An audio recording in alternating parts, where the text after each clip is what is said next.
Je l'ai vue à travers le Judas. Madame Rousseau, 72 ans, retraitée depuis 8 ans. Elle tenait mon colis Amazon dans ses mains. Elle le retournait, examinait l'étiquette, lisait mon nom dessus. Mon nom, Isabelle Marchand, appartement 4B. Et elle habitait au 3A, 2 étages en dessous. Aucune raison pour qu'elle touche à mon courrier. Aucune! Mon cœur battait tellement fort que j'avais l'impression qu'elle pouvait l'entendre à travers la porte. J'ai retenu mon souffle. J'ai posé ma main sur la poignée, prête à ouvrir, prête à la confronter. Mais quelque chose m'a retenue. Une petite voix dans ma tête qui me disait d'attendre, d'observer, de comprendre. Elle a regardé autour d'elle. À gauche, à droite, le couloir était vide. Elle pensait être seule. Elle ne savait pas que j'étais là, l'œil collé contre ce petit cercle de verre, à la regarder voler ce qui m'appartenait. Et puis elle a fait demi-tour. Elle est retournée vers l'escalier, mon colis sous le bras. Comme si de rien n'était, comme si c'était parfaitement normal, comme si ce paquet lui appartenait. Mon sang n'a fait qu'un tour. 6 mois que des choses disparaissaient. 6 mois que je me demandais si je devenais folle. 6 mois que je cherchais des explications rationnelles à l'inexplicable. Et là, devant mes yeux, j'avais enfin la réponse. Ma voisine du 3e étage me volait mon courrier. J'aurais pu ouvrir cette porte, j'aurais pu descendre les escaliers 4 à 4 et lui arracher ce colis des mains. J'aurais pu crier, hurler, la traiter de tous les noms. Mais j'ai fait quelque chose de bien plus dangereux pour elle. J'ai pris mon téléphone. J'ai noté l'heure exacte, 14h23. J'ai noté ce que j'avais vu. Et j'ai commencé à préparer ma vengeance. Pas une vengeance impulsive, pas une vengeance stupide qui m'aurait mise en tort. Non, une vengeance méthodique, légale, implacable. Madame Rousseau ne le savait pas encore, mais elle venait de commettre sa dernière erreur.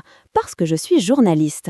Et s'il y a une chose que je sais faire, c'est rassembler des preuves, construire un dossier et exposer la vérité. Elle allait payer. Pas demain, pas dans une semaine, mais elle allait payer. Si vous aimez les histoires où justice est rendue, où les voleurs finissent par être démasqués, abonnez-vous à cette chaîne, parce que ce que je vais vous raconter aujourd'hui, c'est comment une retraitée en apparence respectable a détruit sa propre vie en s'attaquant à la mauvaise personne. Laissez-moi vous raconter comment tout a commencé. Il y a 2 ans, j'ai emménagé dans cet appartement du 15e arrondissement, un 2 pièces lumineux au 4e étage, dans une résidence des années 70. Pas le plus bel immeuble de Paris, mais solide, bien entretenu, avec une cour intérieure plantée de tilleuls et un gardien à l'ancienne qui connaissait tout le monde par son prénom. J'avais quitté mon ancien appartement dans le 11e après ma séparation. 3 ans de vie commune partis en fumée et moi qui me retrouvais à chercher un nouveau départ à 34 ans.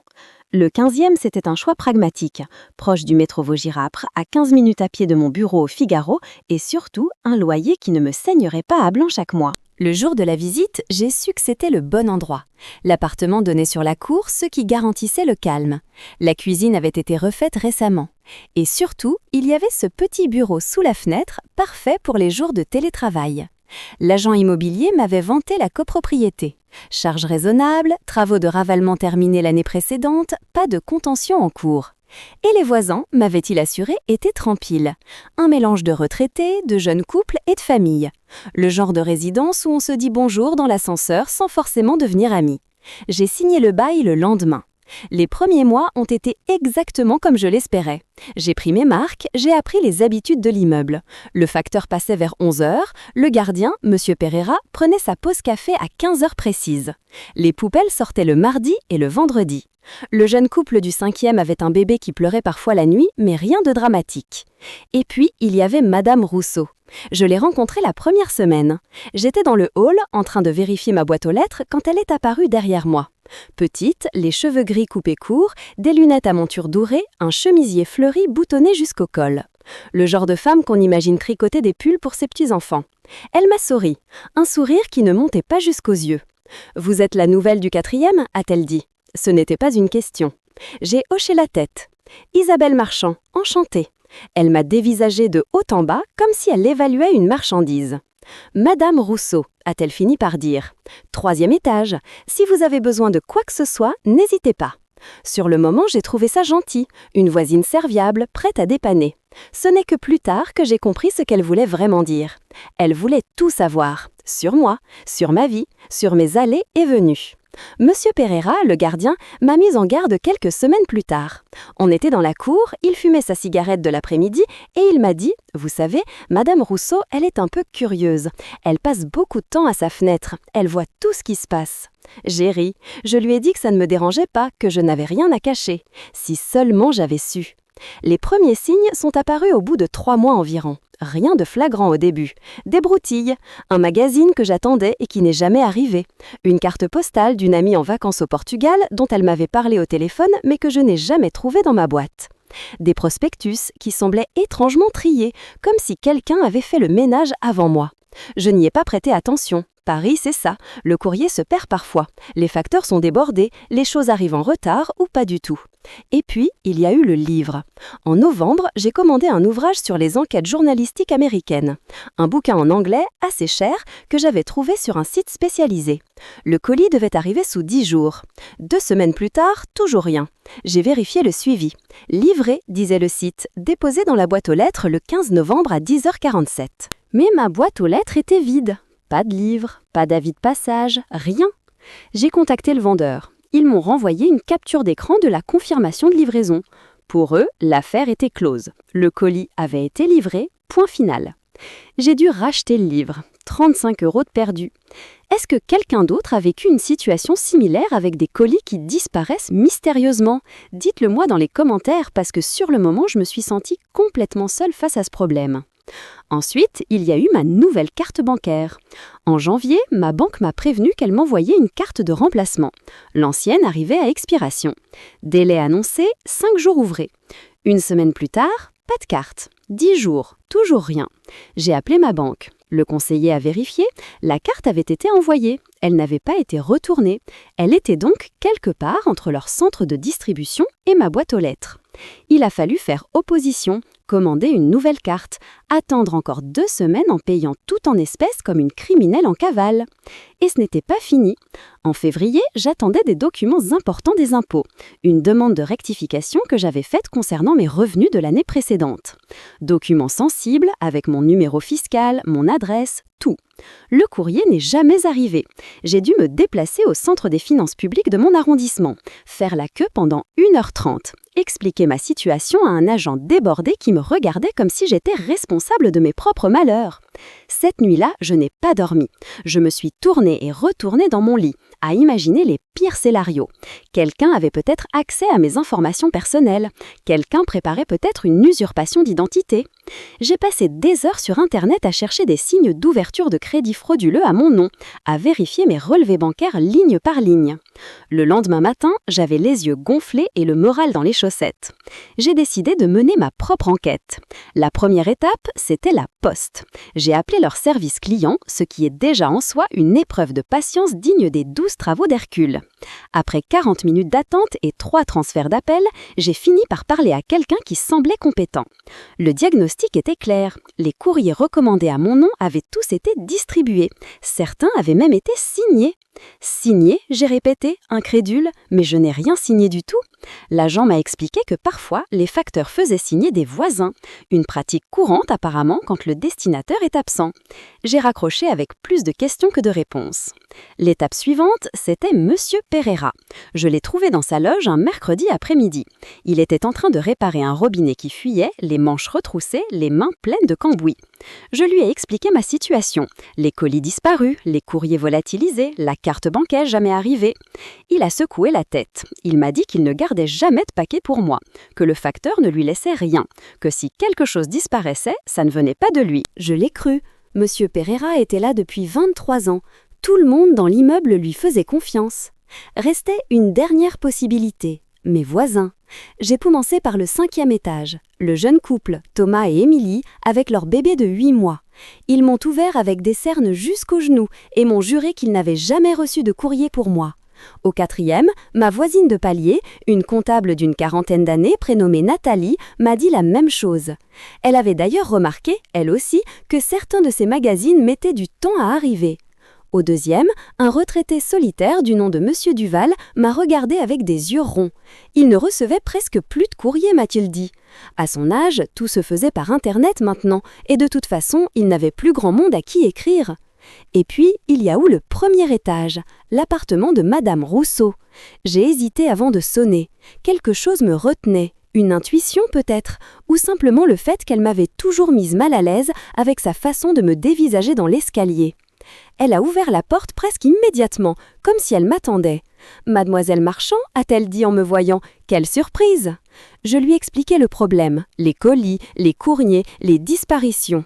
Elle m'a écouté en hochant la tête, les lèvres pincées dans une expression de fausse sympathie. « C'est terrible » a-t-elle dit, « vraiment terrible. Les gens n'ont plus aucun respect de nos jours. » Elle m'a assuré qu'elle n'avait rien vu, rien reçu, rien remarqué d'anormal. Et moi, comme une idiote, je l'ai cru. Qu'auriez-vous fait à ma place? Partagez vos conseils en commentaire parce que je vous jure que sur le moment, je n'avais aucune idée de ce qui se passait vraiment. Le tournant est arrivé en mars. J'avais décidé de tendre un piège. Pas un piège élaboré, juste un test simple. J'ai commandé un livre sur Amazon. Pas n'importe quel livre, un ouvrage très spécifique avec un titre qu'on ne trouve nulle part ailleurs. Un traité sur l'élevage des abeilles en milieu urbain, écrit par un apiculteur belge dont je n'avais jamais entendu parler. Pourquoi ce livre en particulier? Parce qu'il était suffisamment inhabituel pour qu'il soit impossible de le confondre avec un achat personnel. Personne dans mon immeuble, à ma connaissance, ne s'intéressait à l'apiculture. J'ai passé la commande un lundi, livraison prévue le mercredi. Le mercredi soir, j'ai vérifié le suivi. Livré, déposé en boîte aux lettres à 11h23. J'ai couru vérifier. Ma boîte était vide. Encore une fois. J'ai failli hurler de frustration dans le hall, mais je me suis retenue parce que j'avais maintenant un plan.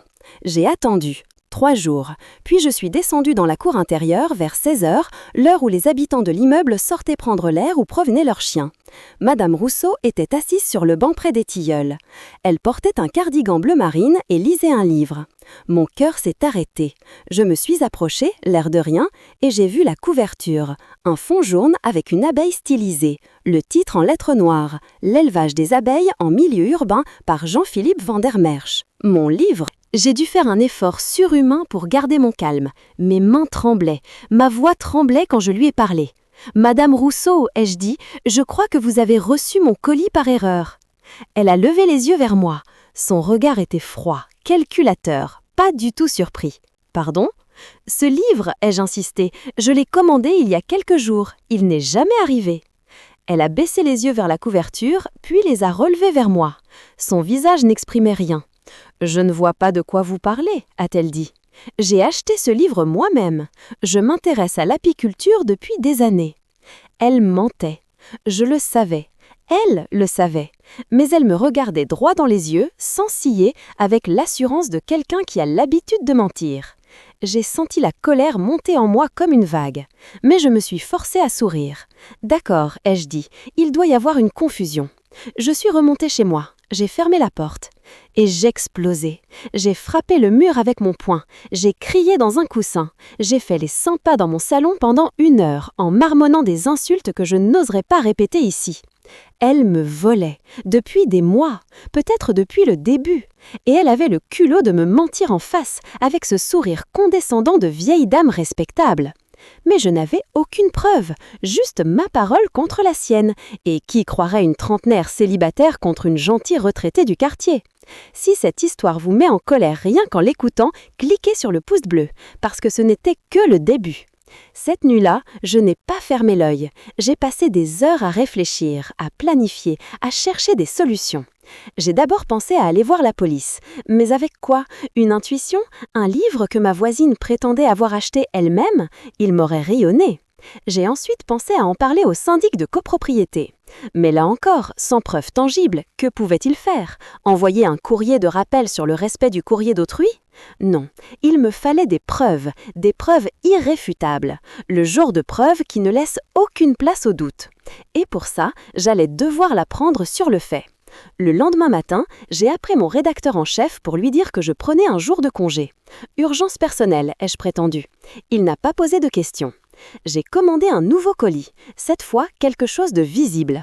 Un étui pour lunettes en cuir rouge vif, impossible à manquer. Livraison express le lendemain avant 14h. Et j'ai attendu. Le lendemain, à 13h58, mon téléphone a vibré. Notification Amazon. Votre colis a été livré. J'étais debout près de ma porte d'entrée depuis 1 heure déjà. J'ai regardé par le Judas. Le couloir était vide. J'ai entendu la porte de l'immeuble se refermer, le facteur qui repartait. Puis, plus rien. J'ai attendu. 5 minutes, 10 minutes. À 14h10, j'ai entendu une porte s'ouvrir quelque part en dessous. Des pas dans l'escalier. Lent, prudent. J'ai collé mon œil au Judas. Et je l'ai vue. Madame Rousseau montait les escaliers. Elle s'est arrêtée au niveau des boîtes aux lettres dans le hall. Je ne pouvais plus la voir, mais j'entendais. Le bruit d'un paquet qu'on soulève, le froissement du papier, puis les pas qui redescendent. Plus rapides cette fois, pressés. J'ai ouvert ma porte le plus silencieusement possible. Je me suis penchée par-dessus la rampe. Je l'ai vue disparaître dans son appartement, avec mon colis rouge sous le bras. Je la tenais, mais ce n'était pas encore suffisant. Je voulais plus. Je voulais un dossier tellement solide qu'aucun avocat, aucun juge, aucun policier ne pourrait le remettre en question. Le soir même, j'ai fait des recherches sur la légalité des caméras de surveillance dans les parties communes. En France, c'est un sujet délicat. Filmer les espaces privés, c'est interdit. Mais filmer une partie commune d'immeuble avec l'accord du syndic, c'est possible. Le lendemain, j'ai contacté le syndic. J'ai expliqué que des vols de courrier avaient lieu dans l'immeuble. Je leur ai demandé l'autorisation d'installer une caméra temporelle dans le hall, orientée vers les boîtes aux lettres. La gestionnaire, une femme efficace du nom de Madame Benali, m'a rappelé dans l'après-midi. Elle m'a dit qu'elle avait reçu d'autres plaintes ces derniers mois, des colis qui disparaissaient, des recommandés jamais arrivés. Elle était prête à m'accorder l'autorisation, à condition que je respecte certaines règles. La caméra ne devait filmer que les boîtes aux lettres et l'espace immédiatement adjacent, pas les portes des appartements, pas les escaliers. Et les images ne devaient être conservées que 7 jours maximum. J'ai accepté toutes les conditions. Le week-end suivant, j'ai installé une petite caméra discrète au-dessus du tableau des boîtes aux lettres, un modèle minuscule connecté à mon téléphone avec détection de mouvement et enregistrement automatique. Et j'ai repris mes commandes. La première semaine, j'ai commandé 3 colis. Des choses sans importance, un chargeur de téléphone, un roman de poche, une bougie parfumée. Résultat, 3 colis livrés selon le suivi. 0 colis reçu. Mais cette fois, j'avais les images. La première vidéo montrait Madame Rousseau arrivant dans le hall à 11h34, soit 7 minutes après la livraison du chargeur. Elle regardait autour d'elle, s'assurait que personne ne venait, puis se penchait vers ma boîte aux lettres. Elle ne l'ouvrait pas, bien sûr, elle n'avait pas la clé. Mais le paquet dépassait, comme souvent avec les petits colis. Elle l'a simplement tiré et l'a glissé sous son bras. La deuxième vidéo était encore plus flagrante. On la voyait arriver avec un sac de course, poser le sac, prendre le colis, le mettre dans le sac et repartir comme si de rien n'était. La troisième vidéo montrait quelque chose d'encore plus troublant. Elle ne se contentait pas de prendre mes colis, elle fouillait les boîtes aux lettres voisines, elle regardait les noms, elle évaluait la taille des enveloppes et des paquets. C'était une professionnelle. J'avais assez de preuves pour agir. À tous ceux qui vivent actuellement des problèmes de voisinage, vous n'êtes pas seuls, et parfois, la patience et la méthode sont vos meilleures armes. Le lundi suivant, je me suis rendue au commissariat du 15e arrondissement. J'avais préparé un dossier complet, les captures d'écran des confirmations de livraison, les vidéos de surveillance, un tableau récapitulatif de tous les colis et courriers disparus depuis mon emménagement, avec date et montant. Le policier qui m'a reçu, un brigadier d'une 50aine d'années avec une moustache grise et des lunettes posées sur le bout du nez, a d'abord eu l'air sceptique. Les plaintes pour vol de courrier, m'a-t-il dit, ça arrive souvent, mais c'est rarement pris au sérieux.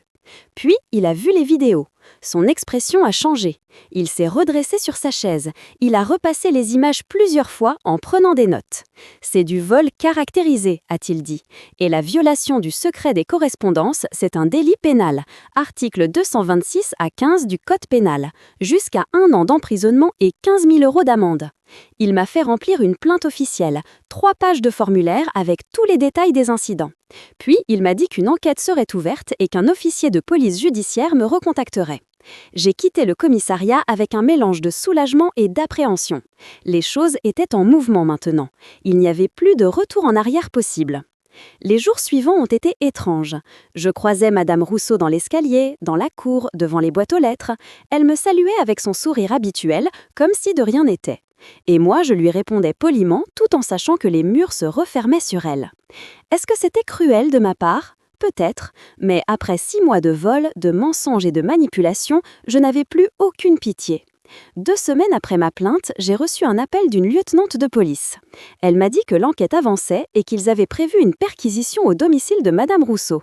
Elle m'a demandé si je serais disponible pour identifier certains objets si nécessaire. J'ai dit oui sans hésiter. La perquisition a eu lieu un mardi matin, vers 9 heures. J'étais chez moi, incapable de travailler, l'oreille tendue vers le moindre bruit dans l'immeuble. J'ai entendu la porte d'entrée s'ouvrir, des voix, des pas lourds dans l'escalier, puis des coups frappés à une porte. La voix de Madame Rousseau, aiguë, indignée. « Qu'est-ce que c'est? Qu'est-ce que vous voulez ?» Et puis, plus rien pendant ce qui m'a semblé être une éternité. 1 heure plus tard, on a sonné à ma porte, la lieutenante et un autre officier. Ils m'ont demandé de les suivre. Je suis descendue au 3e étage pour la première fois depuis mon emménagement. L'appartement de Madame Rousseau était plus petit que le mien, encombré de meubles anciens et de bibelots poussiéreux. Ça sentait le renfermé, le vieux parfum et quelque chose d'autre. La solitude peut-être. Et partout, des cartons remplis de colis, certains ouverts, leur contenu exposé. D'autres encore scellés avec des étiquettes d'expédition intactes. Il y en avait sous la table de la salle à manger, dans le placard de l'entrée, empilés contre le mur du salon. La lieutenante m'a montré une pile de paquets. Vous reconnaissez certains de ces articles ? J'ai regardé. J'ai vu l'étui pour lunettes rouges que je n'avais jamais reçu, le livre sur l'apiculture, le chargeur de téléphone et d'autres choses. Une écharpe en soie que ma sœur m'avait envoyée pour mon anniversaire et dont je n'avais jamais compris pourquoi elle n'était pas arrivée. Un lot de produits cosmétiques commandés à l'automne. C'est à moi et je dis « tout ça, c'est à moi ». Mais ce n'était pas tout. La lieutenante m'a expliqué qu'ils avaient trouvé des colis adressés à au moins 8 autres résidents de l'immeuble. Certains dataient de plus d'1 an. Madame Rousseau ne se contentait pas de voler mon courrier. Elle pillait tout l'immeuble depuis des mois, peut-être des années. Dans un coin du salon, j'ai aperçu Madame Rousseau. Elle était assise sur une chaise, le visage défait, les mains croisées sur les genoux. Elle ne pleurait pas, elle ne criait pas, elle fixait le vide avec une expression que je ne saurais pas décrire. De la honte peut-être, ou de la résignation. Nos regards se sont croisés un instant. J'ai détourné les yeux. Je n'avais rien à lui dire. Vous avez votre propre histoire de voisin cauchemardesque ? Racontez-la dans les commentaires, parce que je vous garantis que dans chaque immeuble, il y a quelqu'un qui abuse de la confiance des autres. Les semaines qui ont suivi ont été un tourbillon de procédures administratives et judiciaires. Madame Rousseau a été placée en garde à vue, puis relâchée sous contrôle judiciaire. L'enquête a révélé l'ampleur de ces vols. Plus de 60 colis et courriers interceptés sur une période de 14 mois. Certains contenaient des objets de valeur, d'autres des documents sensibles, cartes bancaires, relevés de compte, courriers administratifs. Elle n'avait rien fait de ces documents apparemment. Elle ne cherchait pas à l'usurper des identités ou à commettre des fraudes.